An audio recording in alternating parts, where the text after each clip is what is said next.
Петок, 7 март 2025. Добра вечер во Дневникот на КТВ.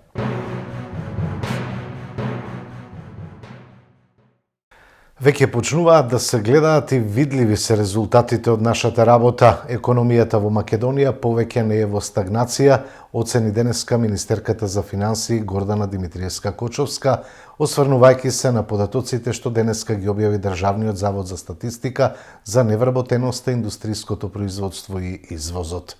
Државниот завод за статистика денеска објави податоци за стапката на невработеност во земјава за четвртиот квартал од 2024 година, и кој евидентира намалување на ниво од 11,9%, што е историски најниско ниво, забележувајќи пат од 0,4% поени во однос на претходниот квартал и 0,7% поени намалување во однос на 2023 година. Истовремено расте вработеноста и изнесува 46,2%.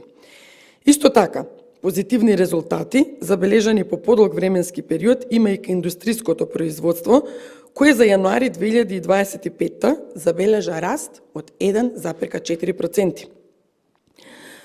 Тоа се податоци дека се реализирани над 13.067 нови вработувања во четвртиот квартал, во однос на четвртиот квартал од 2023 година. Значи, повторувам, 13.067 нови вработувања во однос на истиот квартал од 2023 година, што е економска подкрепа за нововработени лица и еден показател дека во компаниите се создал раст кој поттикнал отварање нови работни места, а тоа во четвртиот квартал од 2024 година се регистрираше и преку остварениот раст на бруто домашниот производ од 3,2%.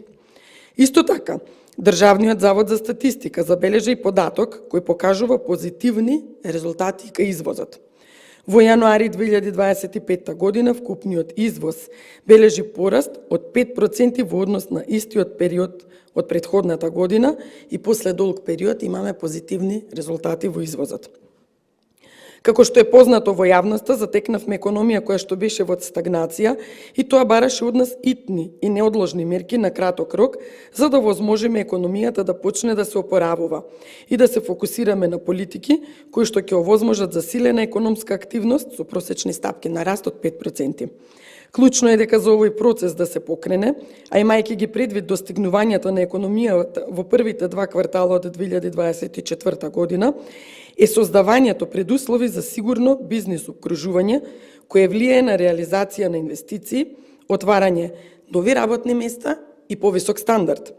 Дополнително ова е клучно и за привлекување и реализација на странски директни инвестиции, за кои минатата недела објавивме дека во 2024 година се реализирани на историски највисоко ниво од над 1 милиарда и 200 милиони евра. Иако станува збор за краток период од имплементација на нашите политики, сепак податоците се охрабрувачки за нас да продолжиме со спроведување на поставениот план. Владата става фокус особено на економијата и инвестициите и на нив го темели вистинскиот напредок. Економијата и компаниите, како и вработените, секогаш ќе имаат партнер во владата. Обезбедивме и веќе почна исплатата на средствата од унгарскиот заем, наменет за домашни компании. Тоа ќе покрене инвестиции од околу 300 милиони евра, кои ќе отворат нови дополнителни работни места, наменети за нашите граѓани, за нашата младина, која ќе може да ја бара иднината тука, во својата земја. Дополнително, и што е многу значајно, а зашто владата создаде предуслови, е намалување на трошоците на компаниите за внатрешна трговија со поголем дел од земјите од Европска унија, кои се дел од единствената област за плаќање во евра, СЕПА, каде Македонија се приклучи како 39-та членка. Нашите граѓани кои работат во странство, во некои од СЕПА земјите и кои праќаат пари во Македонија, провизиите при праќањето двојно ќе ги намалат од околу 7 на околу 3%. Тоа представува сериозна заштеда ако се има предвид дека стотици милиони евра се враќаат секоја година во државата. Заштедите на компаниите би биле и поголеми, не само во износи, туку и во време. Така плаќањето помеѓу компанија од Македонија и компанија од земја од СЕПА би биле за само еден ден, а во одредени случаи и за само неколку минути. Со ова ќе се олесни водењето на бизнис и конкурентноста на македонските компании. Министерството за финансии во насока на приклучување на земјата во СЕПА, областа во изминатиот период работеше многу посветено и сериозно на усогласување со ЕУ регулативите и направи измени на повеќе закони, односно Законот за платежни услуги и платни системи и Законот за спречување пари и финансирање тероризам, кои што беа еден од условите и без кои што не можевме да станеме членка на СЕПА. Очекувам ваквите тенденции да продолжат и во наредниот период и да оствариме стапката на раст за оваа година која е проектирана на 3,7%. При тоа ги имаме предвид сите предизвици кои стојат пред нас и на домашен план и сите ризици кои произлегуваат од надворешните случувања и нивното влијание врз нашата економија. Концептот е поставен и ќе ги вложиме сите напори за да ги поддржиме компаниите и стандардот на граѓаните. Затворени маркети, аптека и увозници, кај кои се утврдени маржи до 70%. Се работи на уште 30 предмети во кои се опфатени сите големи маркети. Инспекторите се постојано на терен, контроли спроведуваме континуирано и така ќе продолжиме, рече денеска директорот на Државниот пазарен инспекторат Владко Стојковски. 36 неправилности по Законот за трговија и Законот за заштита на потрошувачите, додека над 30 на предмети се во фаза на обработка, односно во фаза на детална анализа. Согласно констатираните прекршоци од инспекторите, издадени се прекршочни платни налози со вкупен износ од 42.000 евра или во денарска противвредност 2.583.970 денари. Видено е маржи од 5 до 20% кај маркетите за оние најобратни производи и над 30% кај оние помалку обратни производи и непрехранбени производи. Лична хигиена, хемија, бебешка храна, пелени и така натаму. Додека кај увозниците се увидени бруто профитни маржи, значи увоз до фактура према маркет, од, слободно можам да кажам, од 30 до над 50%. Барањата на синдикатот се нереални и политички, велат од владеачката ВМРО ДПМН. На денешната пресконференција Бране Петрушевски посочи дека СДС признале дека го координираат Сојузот на синдикати. СДС призна дека го координираат Сојузот на синдикатите на Македонија, барањата на синдикатот се нереални и политички. Сања Лукаревска вчера на пресконференција од Собранието призна дека СДС го координира ССМ и дека имаат состаноци во синдикатот. Она што не го кажа Лукаревска е дека на тие состаноци е договорен малициозниот и деструктивен пристап кон државата со цел да се нанесе колку може повеќе штета. ВМРО ДПМН им го обелодени планот и покажа дека Сојузот на синдикатите на Македонија со Слободан Трендафилов стана обична испостава на СДС. Од ССМ не може да се очекува ништо повеќе, се додека на нејзино чело е Слободан Трендафилов, кој е задолжен кај СДС заради неговото поставување. И СДС, и ССМ, демаскирани сте. Залудно е да продолжите со лагите. Наместо деструкција, бидете конструктивни и реални со народот и државата. Така ќе добиете поголеми симпатии, наместо да тонете под секое ниво.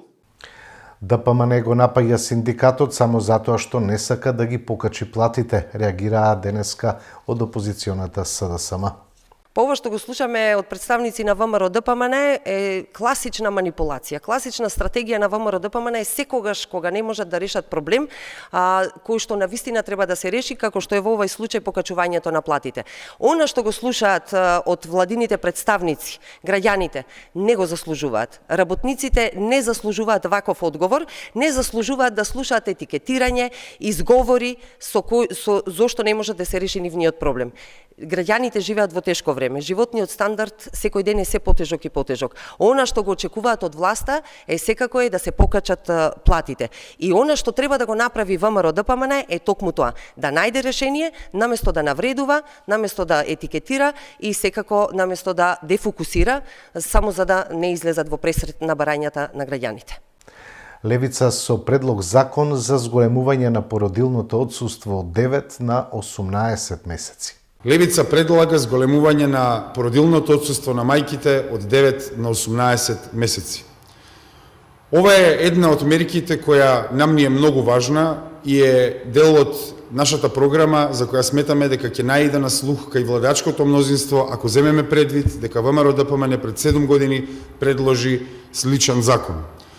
Овие трети измени во Законот за работни односи кои ги поднесуваме се со цел подобрување на социјалната и економската заштита на мајките и семејствата во Република Македонија.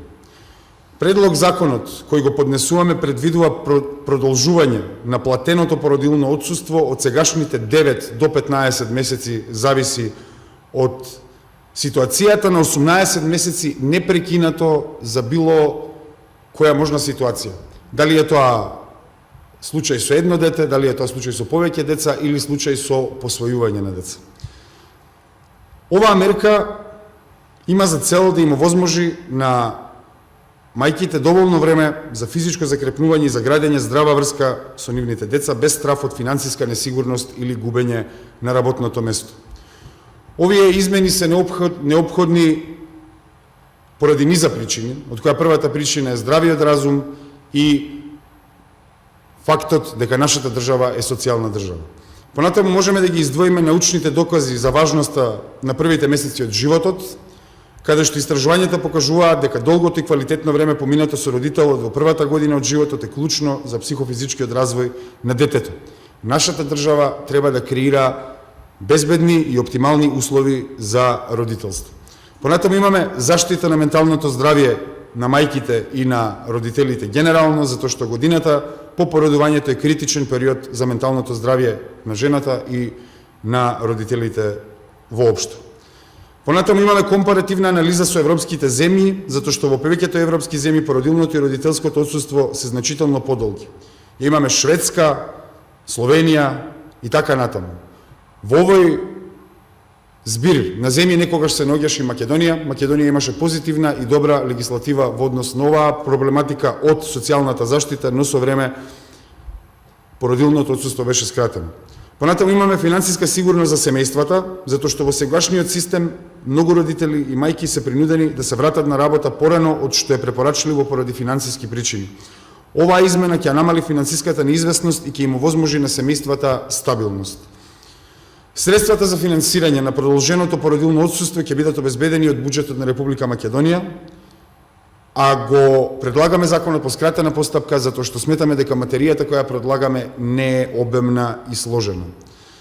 Овој предлог закон очекуваме во собранието да биде поддржан од проста причина што претходно ВМРО-ДПМН имаше сличен предлог, а сметаме дека пратениците од опозицијата од СДСМ ќе се повикаат на нивните социјалдемократски начала.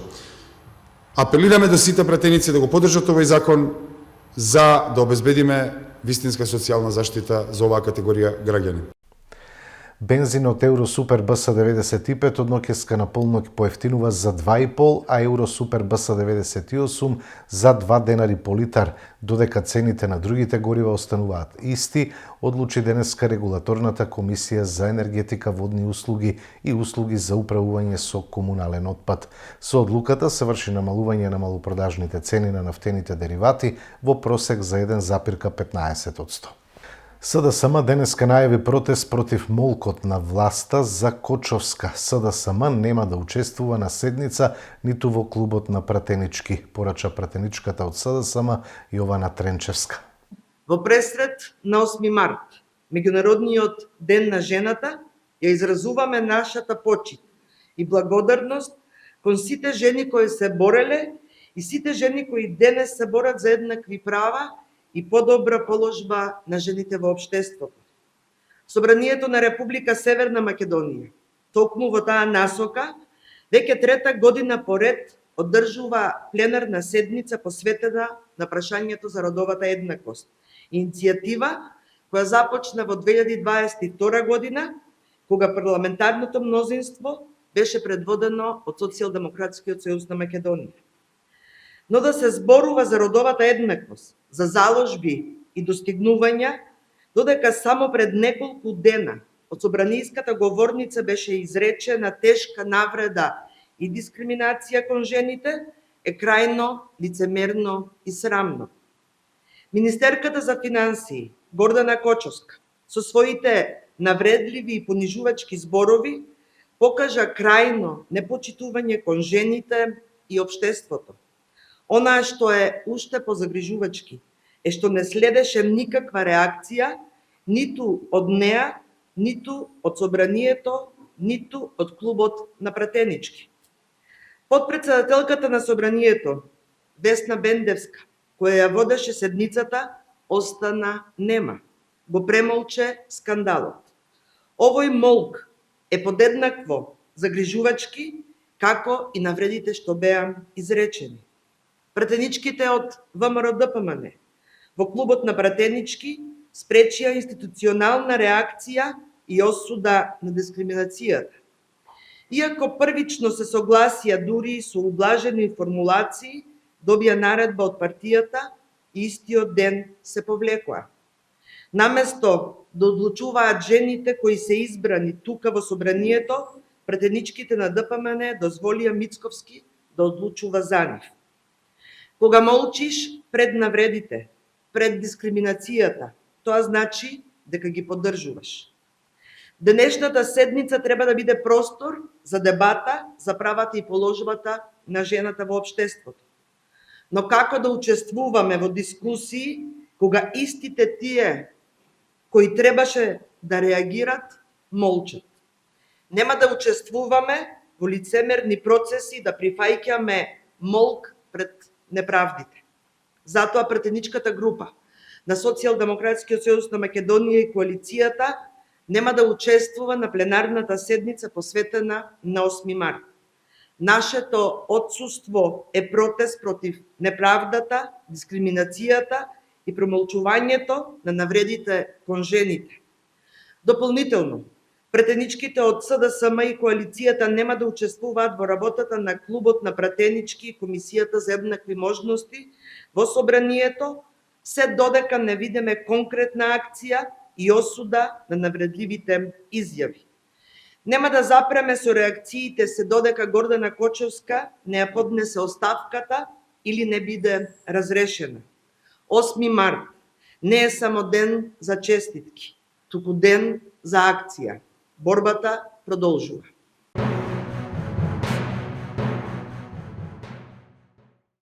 Вие сте со Дневникот на КТВ, продолжуваме со останатите содржини. На улица Диме Поцев во Кавадарци се започна со ископ за поставување на нова водоводна линија и приклучоци до водомерот по програмата на јавното предпријатие Комуналец Кавадарци за 2025 година, а бетонирањето на истата ќе биде од локалната самоуправа. Предходно се изврши комплетна реконструкција на фекална канализација. Инвестицијата е на ЈП Комуналец Кавадарци, информираат од локалната самоуправа. Од таму информација дека по барање на местната заедница од село Гарниково и според програмата за локални и полски патишта за 2025 година, општина Кавадарци продолжува со континуирани работни активности. Денес со механизација на ЈП Комуналец се започна со пробивање на нов пат до црквата Света Мина во селото. Библиотеката Феткин започна со дигитализација на книжниот фонд. За почеток ќе се дигитализираат само делата, стари и нови, од роднокрајниот оддел. Библиотека Феткин е една од првите 3 библиотеки која што стартува со дигитализација на книжниот фонд. Благодарение на градоначалникот и на Советот на општина Кавадарци набавивме упрема која што е малце повеќе скапа за да ја почнеме оваа нова услуга, ако можам да ја наречам услуга, а нашиот тим работи веќе подолго време на критериумите, да ги исполниме критериумите за дигитализација на книжниот фонд. Како што кажа, мораме да почнеме првично од она што е наше, од роднокрајниот оддел, а потоа да видиме како би оделе заедно со законските прописи и авторски права на нешто поголеми проекти. Рековте трета библиотека, првите 2 се од Скопје. Така, Националната и универзитетска библиотека од Скопје и Градската библиотека од Скопје. Што конкретно значи дигитализација на книжниот фонд? Дигитализација на книжниот фонд значи дигитализирање или скенирање на веќе постоечка книга Во нашиот случај, роднокрајните дела од 46 година па навака ќе се дигитализираат. Тоа значи да ги зачуваме во електронска форма некаде надвор за било што и да се случи на самата тврда копија на книгата, да можеме да ги имаме во електронска форма. Тоа значи луѓето ќе можат да се седнат позад компјутер, да си кликнат, да си отворат и да го имаат делото пред себе. Така, тоа е веќе втората фаза, значи ние ќе почнеме со дигитализација, ќе ги чуваме првично за нас книгите, доколку добиеме, ако е авторот жив, дозвола да ги објавиме јавно или на нашата веб страница тие книги, можеме да ги објавиме и ќе бидат достапни за сите наши граѓани, па и за другите што имаат потреба од тоа, баш затоа што роднокрајниот оддел или делата кои што не се во роднокрајниот оддел не се достапни за нашите читатели. Имаме таква политика да може да се читаат и да разгледуваат во нашата библиотека, меѓутоа надвор од библиотеката не смеат да се изнесуваат, ќе имаат сите што имаат потреба од нешто од кавадарачки автори или нешто што е метнато во тие дела за кавадарци, лесно да го најдат. Постои ли нешто во стилот на национална платформа на библиотеки? Така, значи нешто се прави, нашата матична библиотека на Националната универзитетска библиотека од Скопје веќе има нешто во план, меѓутоа сме во преговори, се уште се договараме како сето тоа би изгледало, дали е возможно да направиме една цврста подлога, овие неколку библиотеки кои што правиме дигитализација, една цврста подлога за сите други библиотеки кога ќе почна со дигитализација, да има една платформа каде што ќе може да складираме сите. Предпоставам дека тоаш покрај роднокрајниот оддел ќе можат да се скенираат и други дела. Тоа е веќе друг закон, меѓутоа се надеваме дека може да се сменат законите заради тоа што законот за авторски права не го дозволува тоа. И сега уште да ни кажете кога очекувате, колку тоа роднокрајни дела имате за скенирање, ако имате некоја бројка? Ние, како што кажа, веќе ги спремаме критериумите, имаме нешто повеќе од 300 дела и ќе почнеме од напред на кај назад, значи од поновите дела, заради тоа што имаме поголем број на дела каде што се имаме како издавачи, за нив немаме потреба од добивање на согласности за да ги дигитализираме, така да ќе ни биде полесно со поновите, па ќе одиме на кај постарите дела. Што мислите, дали дигитализацијата ќе го намали бројот на читатели, односно на читаност и присутноста во библиотеките? Не, може би малку и повеќе да го зголеми, заради тоа што овие книги, овие дела, како што кажав, ќе бидат достапни до пошироката јавност, да можат да читаат и тие што не се наши членови. Меѓутоа, нашите членови остануваат во библиотеката да и му е достапна секоја услуга од нашата библиотека.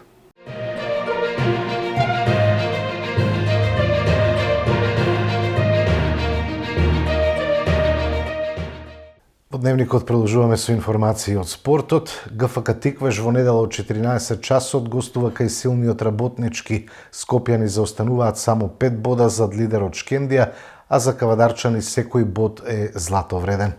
Продолжуваат фудбалските возбудувања и овој викенд. Второлигашите утре од 14 часот ќе ги одиграат средбите од 20-тото коло. Најинтересно се очекува да биде на средбата во која Саса ја пречекува Македонија Ѓорче Петров. Брегалница од Штип му гостува на Осогово во Кочани. Новаци го пречекува Арсими, а Велешки Борец ќе му гостува на Вардарски. Прилепска победа на домашен терен ки игра со Беласица, а Башкими го чека тешка задача со Охрид на домашен терен. Скопје како домакин ќе го пречека Детонит, а Вардар во Неготино ќе го одигра дербито на југот со екипата на Кожув од Гевгелија. Прволигашите откако во средата го одиграа вонредното последно коло од вториот круг, врз основа на состојбата на табелата, веднаш беше направен и распоредот за последните 11 кола од оваа сезона. Вардар во 23-тото коло ќе гостува во Кратово, кај Силекс, а Беса во обидот за бегство од дното му гостува на Шкупи. Воска, која исто така ја чека тешка борба за опстанок, му гостува на разбудениот шампион Струга, додека Струмичка Брена повторно за само 4 дена ќе игра со Гостивар, само овој пат струмичани ќе бидат гости. Пелистер ќе има многу тешка задача на гостувањето кај лидерот Шкендија. Најинтересно се очекува да биде на надпреварот во кој работнички ќе го пречека тимот на ГФК Тиквеш, на кого му гори под нозе и за кој секој бод е злато вреден. Кошаркарите на Тиквеш Голден Игл во сабота го пречекуваат непредвидливиот Чаир. Во недела кошаркарките на Пробаскет во салата Јасмин ги чека интересен дуел со МЗТ. Викендов во првата машка МТЛ кошаркарска лига на програмата се средбите од редовното 19-то коло. Во сабота МЗТ го чека тешко гостување во Гевгелија Кожув. Апсолутен фаворит на домашен терен е екипата на Куманово, која ќе го пречека Шкупи, а неизвесен надпревар се очекува помеѓу Тиквеш и Чаир.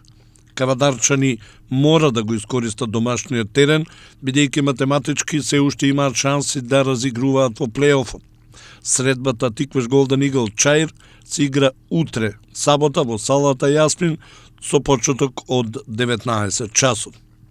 Во недела, Пелистер во Битола ќе го пречека работнички во дербито на ова коло, а неизвесен надпревар се очекува да одиграат Гостивар и Феникс. Предходно во надпревар од ова коло, ТФТ го декласираше Вардар со резултат 90-37. Кај девојките викендов на програмата се средбите од 11-тото коло. Во првата А женска кошаркарска лига сите средби се играат во недела. Во недела од 16 часот во салата Јасмин екипата на Пробаскет се очекува да одигра интересен и пред се неизвесен надпревар против екипата на МЗТ. Актуелниот шампион Баскет Кам ќе има тешко гостување кај Вардар, а Патриот во Делчево ќе го пречека Бадел. Во првата Б женска кошаркарска лига во сабота ќе се одигра езерското дерби помеѓу Охрид и Струга, а во недела Гостивар ќе го пречека Шкупи.